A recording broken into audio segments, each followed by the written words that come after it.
أعوذ بالله من الشيطان الرجيم. بسم الله الرحمن الرحيم.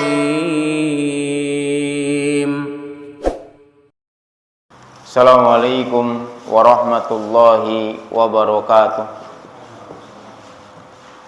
Innal hamdalillah nahmaduhu wa nasta'inuhu wa nastaghfiruh wa na'udzu billahi min sururi anfusina wa min sayyiati a'malina. May yahdihillahu fala mudhillalah wa may yudlil fala hadiyalah. Asyhadu an la ilaha illallah wahdahu la syarika lah wa asyhadu anna Muhammadan abduhu wa rasuluhu la nabiyya ba'd. Allahumma shalli wa sallim ala nabina Muhammadin wa ala alihi wa ashabihi ajma'in, amma ba'du. Ikhwatal iman rahimani wa rahimakumullah. Al-Ustadz Abdul Hakim bin Amir Abdad di kajian Sabtu lalu, beliau menyampaikan kekaguman beliau terhadap kitab Sahih Al-Bukhari dan juga syarahnya oleh Al-Imam Ibnu Hajar Al-Asqalani, yang hal ini semuanya menunjukkan keistiqomahan mereka berdua di dalam menyusun hadis dan menjelaskan apa yang ada dari hadis Nabi Shallallahu Alaihi Wasallam. Dari susunan-susunan yang ditulis oleh Al-Imam Al-Bukhari dari awal sampai akhir, begitu juga Al-Imam Ibnu Hajar Al-Asqalani dari awal sampai akhir, itu tidak ada perubahan sedikit pun dalam semangatnya mereka berdua. Ini menunjukkan keistiqomahan, kesabaran dalam ilmu. Nah, inilah ya ikhwatal iman rahimani wa rahimakumullah, yang harus kita contoh dari para ulama-ulama kita, dari para orang tua kita, adalah istiqomah di dalam ilmu. Istiqomah di dalam ilmu. Apapun yang terjadi dalam kehidupan kita, jangan pernah sedikit pun meninggalkan ilmu. Jangan menggoyahkan diri kita dari ilmu. Al-Imam Ahmad bin Hanbal dalam salah satu perkataannya, kebutuhan kita terhadap ilmu itu lebih sangat butuh daripada kebutuhan kita terhadap makan. Kebutuhan kita kepada ilmu itu lebih butuh dibandingkan kebutuhan kita terhadap makan. Coba kalau seandainya seseorang dia tidak memiliki ilmu dalam makanan-makanan yang harus masuk ke dalam tubuh, maka pasti yang akan didapatkan oleh seorang itu bukanlah sehat tapi sakit. Contoh, dia nggak tahu membedakan, ilmunya membedakan makanan. Akhirnya buah apa itu yang titik-titik itu, yang bintik-bintik yang di sini pinggir jalan, pace, yang dianggap mangga, dimakan, mabok, ya nggak Pak? Contoh sini, pace yang itu sih, mengkudu, tapi kan mabok, hah? Bintaro yang bulat-bulat tuh, apel. Makan, kayaknya mangga, tapi mangga minor. Coba Pak. Tetapi karena kita punya ilmu, oh itu buah yang nggak boleh dimakan, oh itu buah yang seperti ini. Ilmu ya ikhwah. Antum makan pakai tangan kiri, Kemarin habis kobet-kobet tadi, ternyata ada virus, ada bakteri, sakitlah kita. Salam. Maka kami katakan ya ikhwah, ilmu itu lebih penting. Ilmu itu lebih didahulukan kebutuhan kita, lebih butuh daripada kebutuhan kita terhadap makan.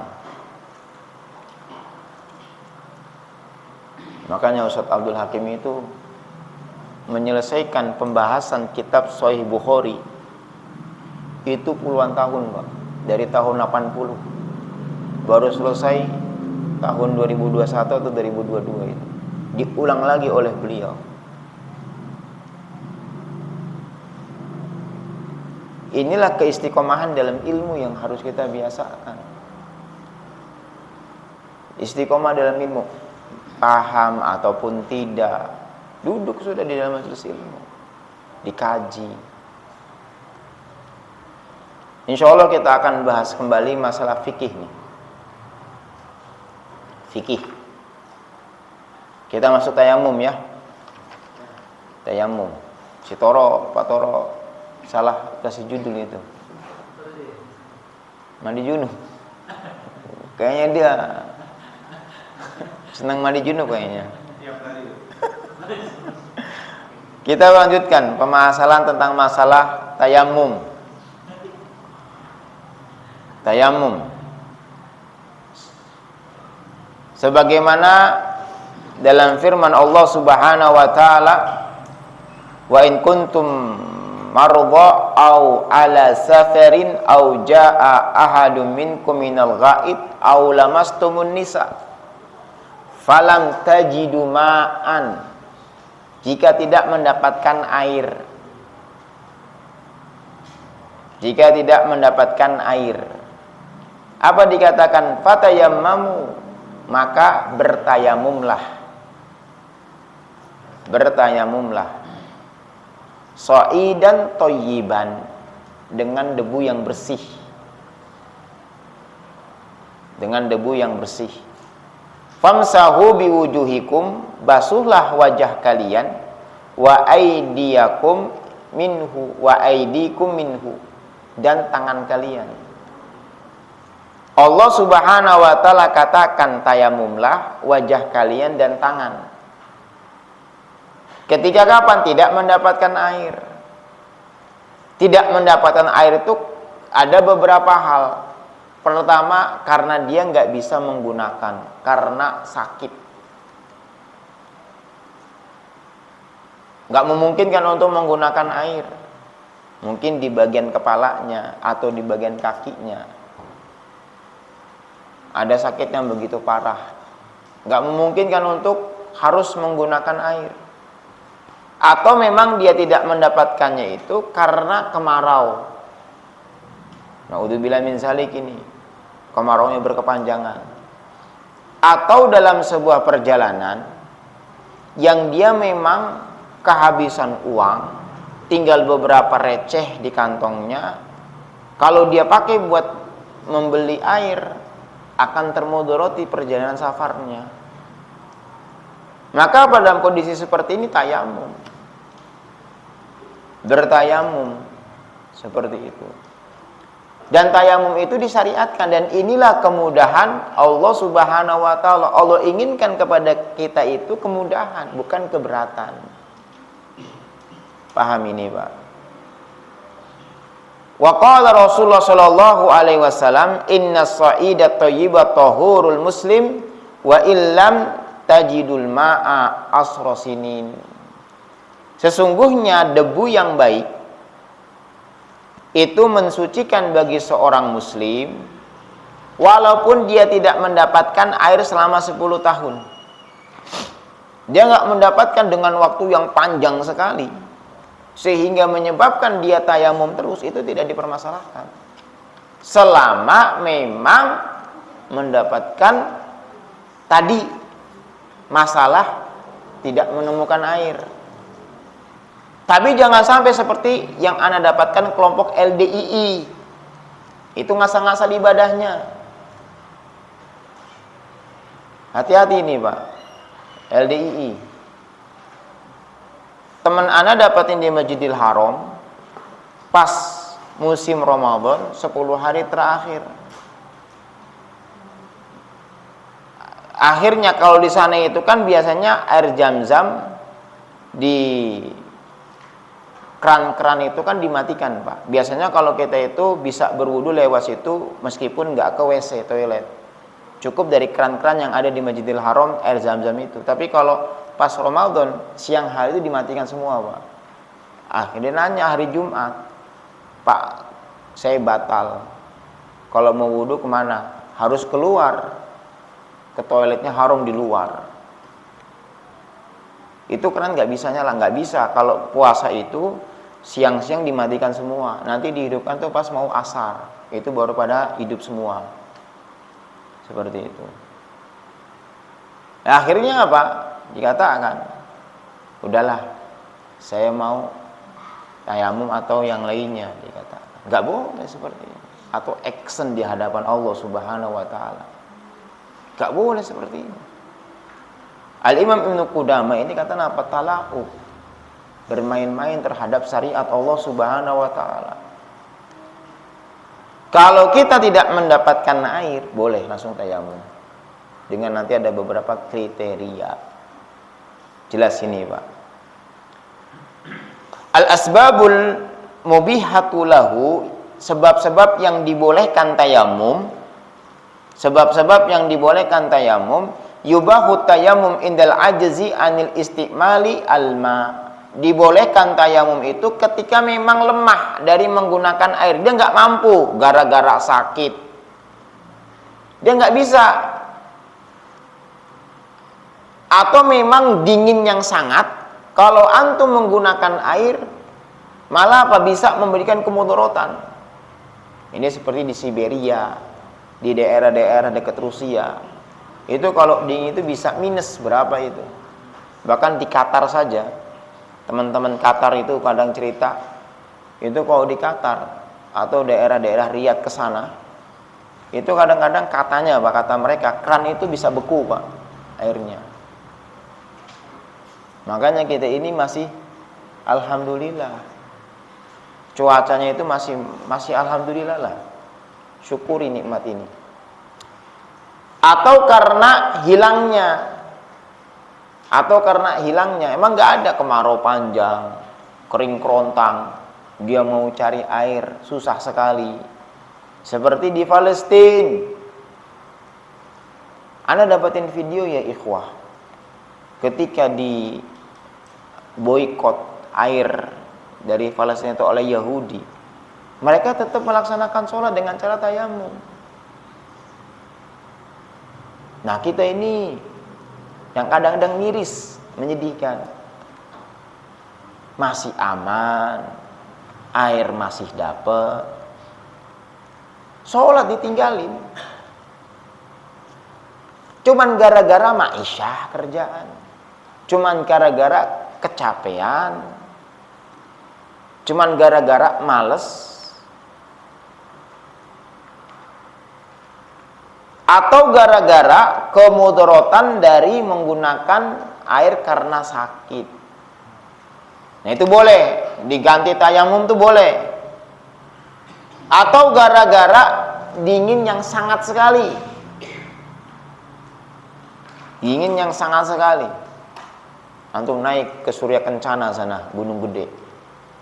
Dinginnya Masya Allah. Ana 2019 naik gunung. Naik jam 7 nyampe jam 5 sore sih. Mau naik Pak Wono?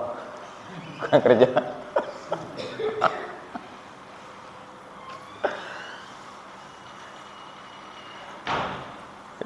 Naik gunung sih. Pertama dan terakhir lah Pak lah. Ngerasain dong itu Pak. Itu ya ikhwah, antum nyelupin tangan. Masya Allah Pak. Itu antum nyelupin tangan. Masya Allah. Kalah freezer dinginnya. Dingin sekali ikhwah. Itu nyelupin langsung. Wah, Masya Allah. Gunung gede itu. Itu kalau apalagi Siberia daerah sana ikhwah. Nah, kondisi yang seperti itu, maka apa? Allah Subhanahu wa Ta'ala memudahkan untuk adanya tayamum. Jelas nih. Dari Imran bin Husain, dia berkata, dahulu kami bersama Nabi Shallallahu Alaihi Wasallam dalam safar. Nabi Shallallahu Alaihi Wasallam sholat bersama manusia, tiba-tiba dia menyendiri. Bersama seseorang itu menyendiri. Faqala, Imran bin Husain itu tiba-tiba menyendiri, berpisah. Gak ngikut gabung sholatnya sama Nabi Shallallahu Alaihi Wasallam, ikut gabung, dia menyendiri, berpisah. Akhirnya ditanya sama Nabi Shallallahu Alaihi Wasallam, ma mana'aka an tusolli, apa yang mencegahmu itu kok nggak sholat sama saya? Dikatakan oleh Imran bin Husain, aku telah junub dan aku tidak mendapatkan air. Akhirnya Nabi Shallallahu Alaihi Wasallam mengatakan, alaika bisa'id, cukup bagimu itu debu saja. Itu. Fa innahu yakfi, itu mencukupkanmu. Tetapi debunya pun nggak guling-guling, Pak, kayak kucing guling-guling di pasir tuh, Pak. Mentang-mentang junub, itu guling-guling, Pak. Makanya Nabi pernah dapetin apa? Ada sahabat yang sampai guling-guling, katanya, Pak, bukan begitu. Cukupnya itu apa? Nanti usap wajah, ini. Walaupun dia junub, Pak, nggak perlu guling-guling, cukup apa? Ini kan bisa ditiup, kemudian apa diginikan, ya. Nanti seperti ini, sudah. Ini buat junub sama buat wudu. Kemudahan dari Allah Subhanahu Wa Taala sudah. Terus tapi kalau sekarang ada air, Ustadz, biar enak tayamum, nggak bisa ya ikhwah. Kembali kepada hukum asal air. Enak Ustadz tayamum cuma gitu doang, nggak bisa, Pak. Tidak bisa seperti itu. Jelas ini. Dari Jabir radhiyallahu anhu, dia berkata, kami keluar dalam safar dan telah menimpa batu seorang sahabat, kepalanya, Pak. Kepalanya, kemudian dia mimpi. Sahabat yang kena batu besar itu mimpi, kepalanya bocor. Akhirnya bertanya kepada sahabatnya, apakah kau mendapatkan kurukhsah di dalam tayamum? Ada nggak keringanan? Ada nggak keringanan? Maka dikatakan, mereka mengatakan, aku tidak mendapatkan engkau keringanan karena engkau mampu atas air. Ini kesalahan.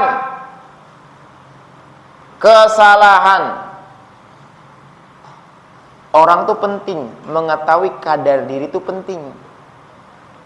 Kalau dia memang tidak tahu tentang ilmu, jangan coba-coba jawab. Jangan memaksakan sesuatu. Ini berat. Kita itu kadang-kadang itu apa, Pak? Nggak tahu diri, Pak. Bukan ahlinya dalam bidang agama tersebut, tapi memposisikan. Akhirnya apa? Banyak dari saudara kita yang tersesatkan. Sebagaimana sahabat ini, ada yang tertimpa batu, dia mimpi basah, nanyakan kepada sahabat yang lainnya. Sahabat yang lainnya itu nggak tahu tentang ilmunya, tapi dihajar miring, dihukumi. Tetap wajib engkau mandi junub dikarenakan engkau mampu menggunakan air. Akhirnya mandi, meninggal itu, Pak, sahabatnya. Cerita ini pun sampai kepada Nabi Shallallahu Alaihi Wasallam. Nabi mengatakan kepada sahabat tersebut, qatalahumullah, kalian telah membunuhnya, mereka telah membunuhnya, dan semoga Allah membunuh mereka. Bukankah obatnya kebodohan itu bertanya? Ini, Pak. Karena apa? Obat kebodohan itu adalah bertanya. Cukup dia tayamum, sudah selesai. Paham nih, Pak nih? Ada apa dulu di sini tayamum? Coba kita lanjutkan.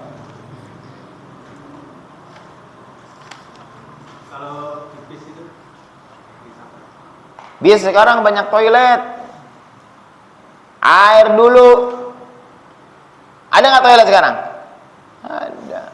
Jangan antum tayamum aja. Sekarang udah nggak ada hujan sekarang. Hah? Tetap air dulu. Mau antum kejedot, benjol, tetap apa? Air dulu. Nggak bisa. Sekarang udah dimudahkan oleh Allah Subhanahu. Antum mau naik kereta, antum mau naik bis.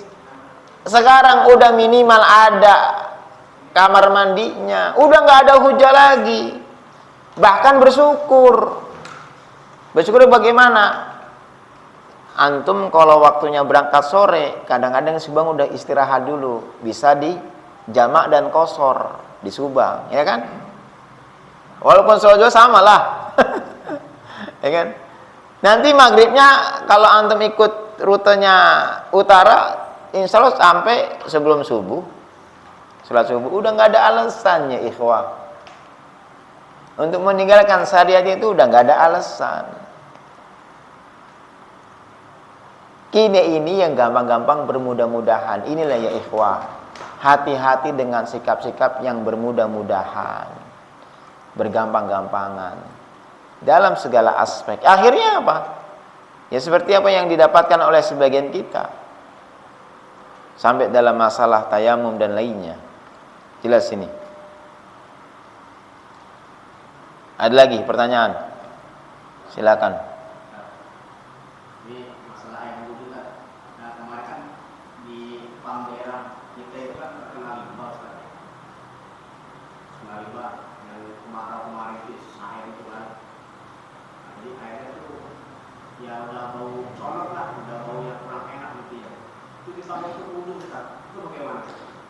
Baunya bau apa nih sekarang nih?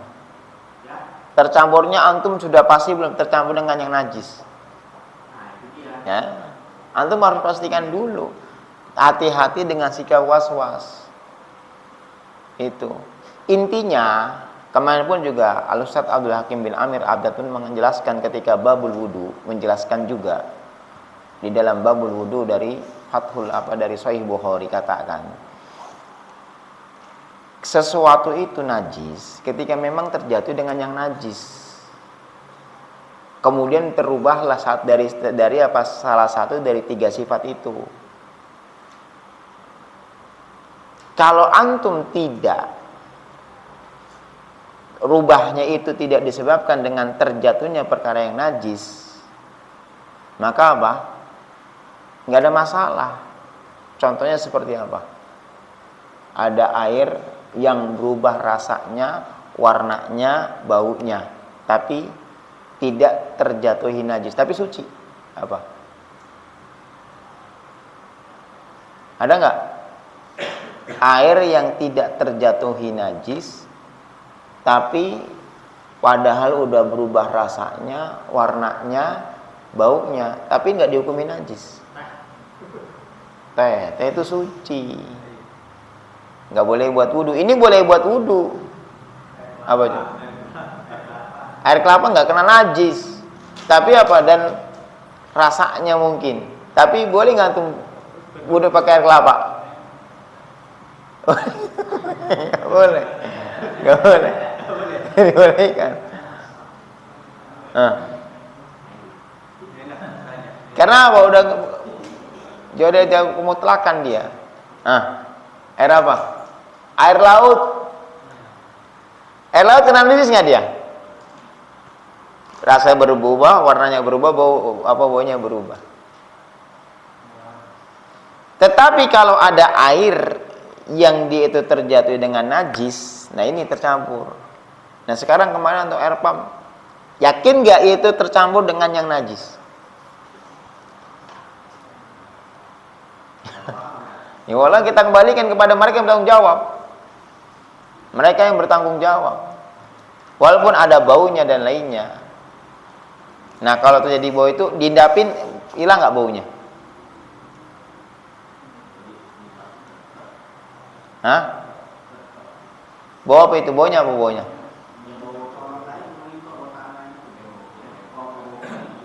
Takutnya dia seperti apa? Seperti air yang ada dalam tanah. Hah? Tapi kan dia udah punya mesin penyaringan.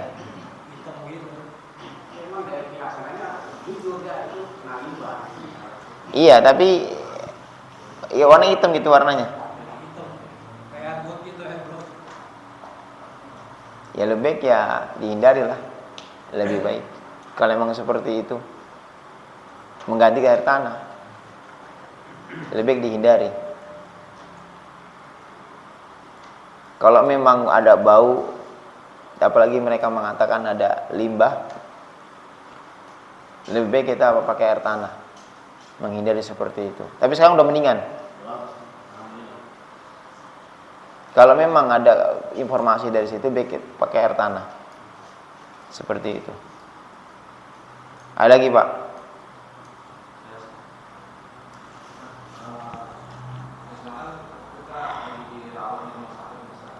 Apa? Lagi dirawat di rumah sakit, lagi dirawat inap gitu. Kondisi kita misalkan banyak kayak pasang selang infus, sama oksigen, terus pasang kateter yang buat pipis itu kencing.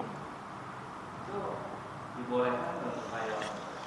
Dibolehkan, makanya kalau di Saudi Arabia itu rumah sakitnya itu tiap pasiennya itu disediakan kotak tayamum. Nah ini kan mungkin bisa ya ikhwah, mungkin bisa untuk memudahkan. Jadi teman-teman yang kalau sakit itu nanti bisa minjem kotak tayamum, kasih debu itu. Nanti dia jadi kotak kayak mungkin seginilah ukurannya lah, seginilah ukurannya. Nanti di tengahnya itu kayak busa. Nah itu kasih debu-debu di situ. Ini memudahkan. Jadi ketika nanti antum ketika antum itu ini pakai seperti itu tayamum aja sudah. Ini memudahkan. Ini kalau bisa ini diagendakan ya ikhwah. Supaya nanti ada teman-teman yang memang sakit. Jadi kalau memudahkan tayamum itu udah itu dibawa. Nanti kalau selesai kon dibalikan. Kalau di Saudi Arabia itu disediakan Pak, setiap lemari pasien itu disediakan satu itu minimal. Tuh. Nggak tahu kalau rumah sakit Islam di sini nggak tahu nih, disediakan nggak di sini? Nggak ada ya. Jalan ke WC, pahit juga ya.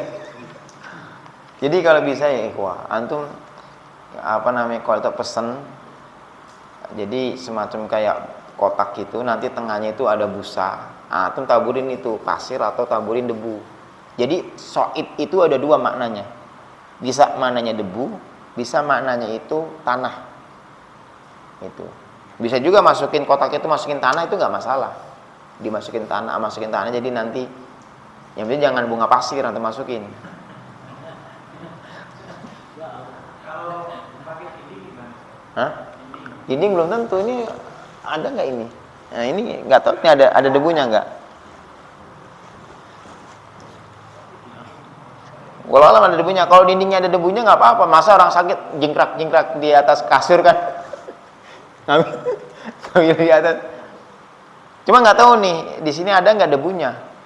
Kalau misalkan antum di bawah, di bawah di tanah langsung itu nggak masalah walaupun nggak ada debunya. Karena soid itu bisa maknanya dua, bisa debu, bisa tanah. Itu.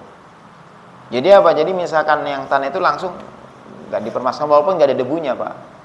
Tapi kalau seperti ini, nih di sini ada debunya nggak nih? Nggak. Tapi coba antum, coba.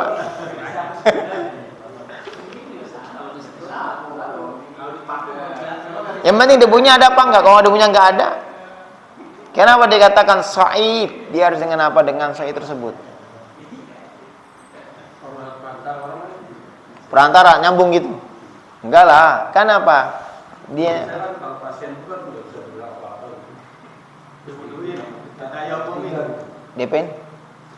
yang orang ketiganya. Ana katakan, karena sebenarnya itu mengindikasi apa seperti itu. Jadi kalau biasa kan orang yang udah parah lah ya, itu kan tetap mau sholat, tubuh udah nggak bisa bergerak. Maksudnya yang kayak umumin itu gimana? Walau alam mana butuh fatwa. Nanti ini yang kayak gini catat sih. Karena anak butuh fatwa apa Mbak? Hah? Kayak gitu sih. Dia apa nanti gini catat-catat nanti. Nanti dicari dulu fatwanya, Pak.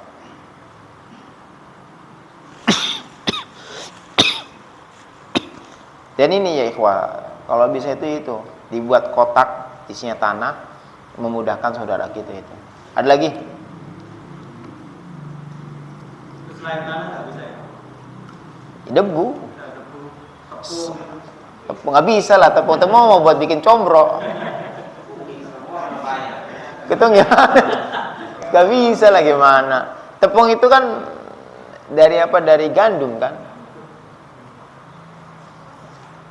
Gak bisa. Pakai jahe kunyit juga kuning-kuning. Jelas ya? Ada lagi? Gak ada? Dikatakan dari Amr bin Al-As bahwasannya tatkala diutus ke daerah Ghazwah Datil Salasil, dia berkata, aku bermimpi di suatu malam yang sangat dingin, dikatakan, dan aku sadar fashfaqtu itu apa, dan aku mandi akan membinasakanku, maka aku bertayamum, kemudian aku sholat bersama sahabat-sahabatku, sholat subuh. Maka tatkala kami datang kepada Nabi Shallallahu Alaihi Wasallam menyebutkan demikian itu, maka Nabi Shallallahu Alaihi Wasallam mengatakan, wahai Amr, engkau sholat bersama sahabatmu sedangkan engkau junub, kata Nabi SAW. Maka kata Amr bin Al-As mengatakan, aku mengingat firman Allah Subhanahu Wa Taala yang mengatakan, janganlah kau bunuh jiwa kalian, sesungguhnya Allah itu Maha Penyayang. Karena dengan dalil ini akhirnya Amr bin Al-As itu bertayamum. Nah, ini istihadnya sahabat. Akhirnya dia tayamum dan aku sholat. Nabi pun tersenyum ketika mendapatkan ini. Kenapa? Bagaimana istihadnya sahabat itu diterima. Pendapatnya sahabat itu diterima. Tetapi pendapat yang seperti jangan dijadikan akhirnya apa? Pendapat sahabat itu sebagai syariat. Sebagaimana Idrus Romli, masalah sandalnya Bilal yang sampai ke surga dulu yang kita bahas. Akhirnya kata Idrus Romli membolehkan bid'ah hasanah. Paham? Ini salah. Sahabat itu kalau istihad itu memang ada dalil di awal dulu. Seperti dalam masa pendapatnya Amr bin Al-As, dia disandarkan kepada dalil dulu. Gak mungkin sahabat itu akan berpendapat tanpa dalil dulu, gak mungkin. Begitu juga Bilal bin Abi Rabah, ada dalil dulu di awal tentang masalah apa? Sholat 2 rakaat subuh, wudu. Paham gak nih? Gak mungkin sahabat itu gak ada dalilnya, tiba-tiba berijtihad itu gak ada. Nah, ini bisa berkhianat terhadap risalahnya Nabi Shallallahu Alaihi Wasallam ini. Paham gak nih? Nah, ini sebagai pendapatnya, istihadnya dari Amr bin Al-As terkait dengan tayamum. Makanya saya ingat dengan firman Allah Subhanahu Wa Taala yang akhirnya dia tayamum. Jelas ya? Di sini. Apa yang dimaksud so'id? Nah, ini apa yang dimaksud dengan so'id? So'id itu maknanya bisa bumi, tanah tuh yang di luar itu. Sehingga kalau di situ pun nggak ada debunya, antum langsung tepok itu bumi, selesai. Walaupun antum nggak dapatkan apa? Debunya. Dikatakan juga apa? Ardut thayyibah, tanah yang baik. Nah, ini dia setiap tanah yang baik. Makanya Allah katakan fatayammamu sha'idan thayyiba. Maka bertayamum dengan tanah yang baik, yang bersih. Kan gitu. Dimaksudkan juga apa? Wajhul ard, permukaan bumi. Paham nih Pak nih? Misalkan kita tanah di sana ada tanah, ya udah, walaupun misalnya nggak dapat debu, ada tanahnya, ucap langsung selesai. Antum ngambil tanah, taruh di kotak bagi orang sakit, cukup sudah. Paham ini Pak? Yaitu apa? Bagi manusia itu memukulkan tangannya itu di atas permukaan bumi. Nah, paham? Wala yubali akana fi maudi turabun aula, sama saja adanya apa debu atau tidak ada, yang penting permukaan bumi saja sudah. Paham nggak nih? Itu maksudnya. Di atas batu bisa tuh. Dikatakan di sini qala walau anna ardun kanat kullaha sahra la turab summa daraba yadahu ala dalika sahri lakana dalika tuhuran idza masha wajahahu. Walaupun di sana apa misalkan buminya itu seluruhnya adalah misalkan ya seperti batu. Paham Pak? Batu. Ya sudah selesai. Permukaan itu. Sudah selesai. Walaupun dia apa? Dia permukaan bumi. Semuanya itu. Paham? Itu bisa dijadikan sebagai tayamum. Cukup di atas permukaan bumi saja sudah. Jelas ya? Nah, kalau kita ini cari debunya di sini, cari debunya. Paham? Sifat tayamum dari Amr bin Yasir, dia mengatakan, aku junub dan aku tidak mendapatkan air.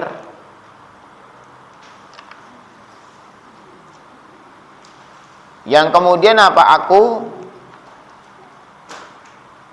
Maka aku guling-guling. Dikatakan guling-guling seperti itu. Dia junub guling-guling. Kemudian sholat. Nah, aku pun mengatakan kepada Nabi Shallallahu Alaihi Wasallam, maka apa? Nabi hanya cukup mengatakan ini udah begini, seperti ini sudah selesai, nggak perlu berguling-guling. Paham nih? Cukup dengan apa? Mukanya, tangannya, selesai sudah. Jelas. Nabi memukulkan bumi, kemudian mencium meniupnya gitu, kemudian diusap ke sini. Kemudian ininya. Punggungnya aja sudah. Enggak. Sampai sini pergelangan. Ingat, ayat tayamum sama ayat kisos sama, pergelangan. Tapi kalau wudhu sampai sini. Paham gak nih? Kalau ayat-ayat kisos sama ayat tamun sampai sini doang, ujung jari sampai sini. Jadi ini sudah, nggak perlu sampai sini. Antum sampai sini, tayamum. Tadinya. Muka dulu. Mau ditiup nggak apa-apa. Nabi nggak meniup kadang-kadang. Seperti itu. Kemudian, Kalau tanahnya basah, nggak masalah, yang penting apa? Tanah, di atas tanah. Antum mau basah, di sini belepotan.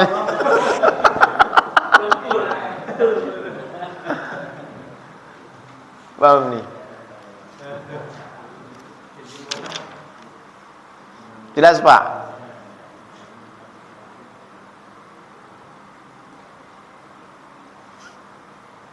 Ada pertanyaan lagi?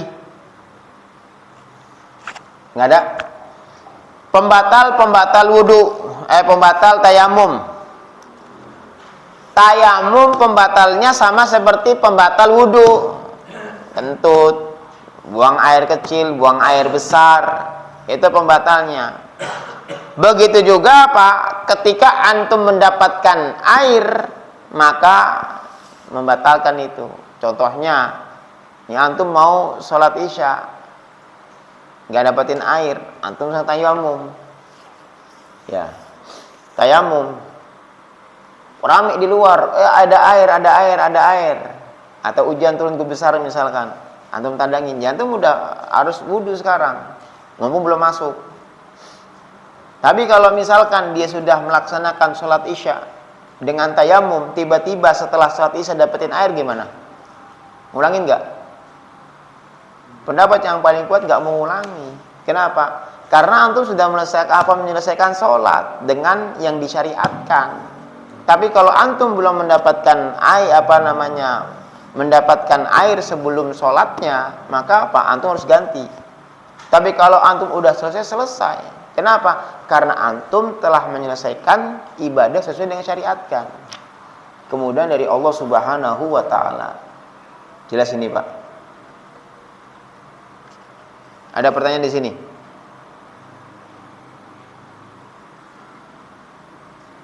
Dikatakan di sini wa ma madha min sholatihi fasahihun la talzamuhu i'adatuhu. Adapun yang telah lalu dari sholatnya, nah ini orang yang udah selesai sholatnya tiba-tiba mendapatkan air, maka selesai, nggak perlu diulangi lagi, udah cukup dia sholat tadi yang menggunakan tayamum. Jelas nggak nih? Ada pertanyaan Pak? Sebelum kita, nah ini bolehnya tayamum dengan tembok di sini, Pak. Jawazu tayamum bijidari an Ibnu Abbas, dari Ibnu Abbas dia berkata, aqbaltu ana wa Abdullah ibnu Yasar maula Maimunah zaujin Nabi sallallahu alaihi wasallam hatta dakhalna ala Abi Juhaim bin Al-Harith bin Simmati Al-Ansari faqala Abu Juhaim. Jadi apa? Jadi di sini dikatakan bahwasannya Ibnu Abbas, aku bertemu dengan Abdullah bin Yasar, budaknya Maimunah. Maka Nabi Shallallahu Alaihi Wasallam bertemu di semacam sumurnya Jamal. Maka seseorang itu bertemu kepadanya, memberikan salam kepadanya, dan Nabi Shallallahu Alaihi Wasallam tidaklah membalas salam tersebut sampai dia menghadap suatu tembok. Yang kemudian Nabi itu apa? Mengusapkan ini tangan. Yang kemudian Nabi SAW itu apa? Tayamum dulu, baru dia mengucapkan salam. Apa maksudnya? Kemarin kan kita bahas, Pak, Nabi tidak akan berzikir kecuali atas dalam keadaan suci, kan gitu. Paham nggak? Nah, Nabi tidak mendapat air, akhirnya apa? Menghadap tembok. Yang akhirnya Nabi tayamum. Maka digunakan di sini ternyata apa? Dibolehkan tayamum dengan tembok. Paham di sini, Pak? Tayamum dengan tembok dibolehkan walaupun tidak didapatkan debunya. Jelas. Maka seperti apa yang rumah sakit itu cukup mungkin. Jelas. Ada pertanyaan lagi di sini? Kaca mobil, Kaca mobil apa kaca? Kalau antum dapatkan debunya nggak permasalahkan. Tadi kan tanya antum tentang dibuka sadis sih.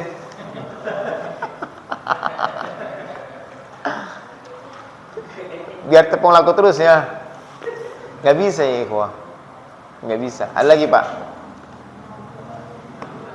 Mungkin ini bisa kami sampaikan kesempatan ini. Insyaallah kita habis Isya akan kita bahas tauhid. Kurang lebihnya mohon maaf. Subhanallah bihamdika asyhadu an la ilaha illa anta astaghfiruka wa atubu ilaik. Assalamualaikum warahmatullahi wabarakatuh.